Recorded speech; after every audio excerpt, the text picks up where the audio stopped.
I was out riding with my buddy in 2008, a place called Danskin recreational area. It's up in the Danskin Mountains here in Idaho. And man, it was a good day. We got there early. We were planning on riding all day. And we're going to a place called Devil's Hole, which is a good, I'd say 80-mile ride and good technical trails up there. So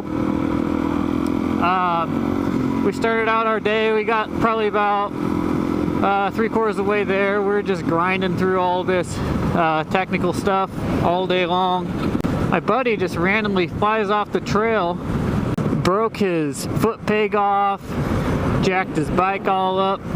The main thing was he broke his foot peg off, so he didn't have any way to actually support himself on the bike, which sucks.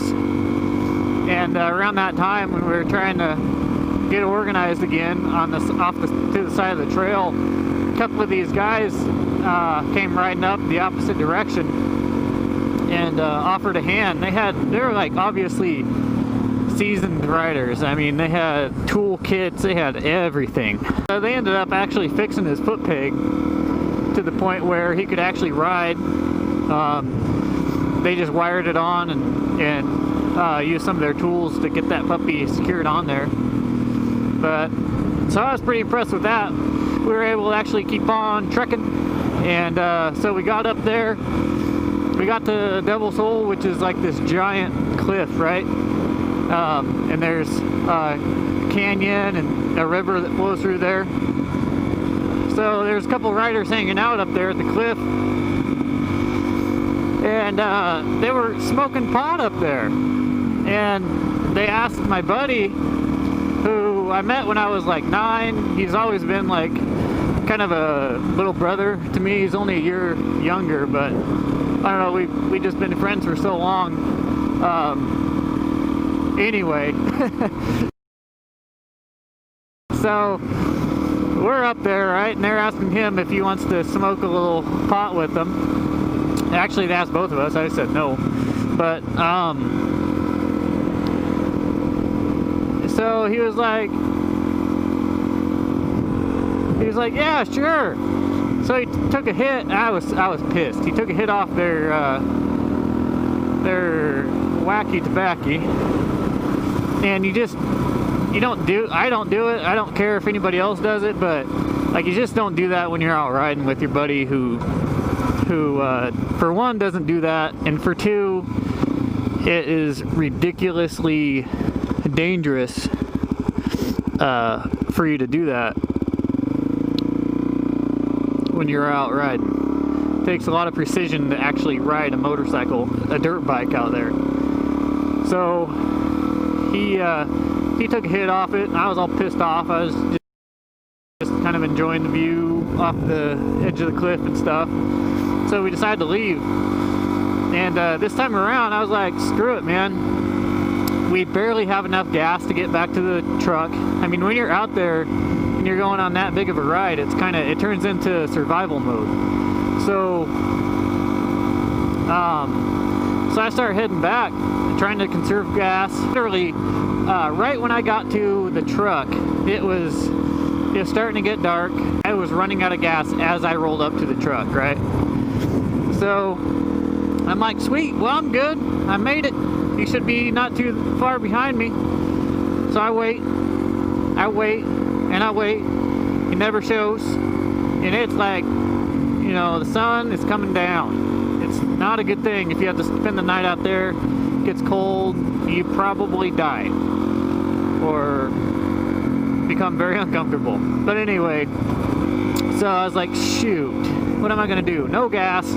I can't go back out there to get him. About that time, those two guys that helped us earlier drove by in their truck, and they're like, hey, where's your buddy? I was like, shoot, he's still out there. I don't know what to do. And they were like, well, he's probably out of gas. Wherever he is, we'll give you a little bit of gas in your tank, and then we'll give you a couple Pepsi bottles full of gas for his bike when you get to him. I was like, you guys are freaking rock stars. So, search and rescue mission begins. I have a couple those 2 Pepsi bottles of gas in my backpack, I'm going as fast as I can go because I have to get out there quickly. And so I ride for about 10 miles in, don't see any sign of him. I'm riding up to the mountaintops, revving the crap out of my engine so that he can hear me. I get to the first one, do it, nothing. I get to the second one, do it, nothing. The third one, I get up to this mountaintop and I'm revving my engine, then I shut it off to see what I can hear. And in the wind, I can just hear this faint scream. And finally, I pinpoint where it's coming from, which is just the mountain over. So I get down there, right up the next mountain, and it was him, and he went the wrong direction. So I get up there, he's like halfway up this giant mountain going the wrong way, and it's getting dark. I mean, literally, it's like that gray, I mean, it's the sun's almost set. So I was like, dude, we gotta get gas in your bike. He was like bawling.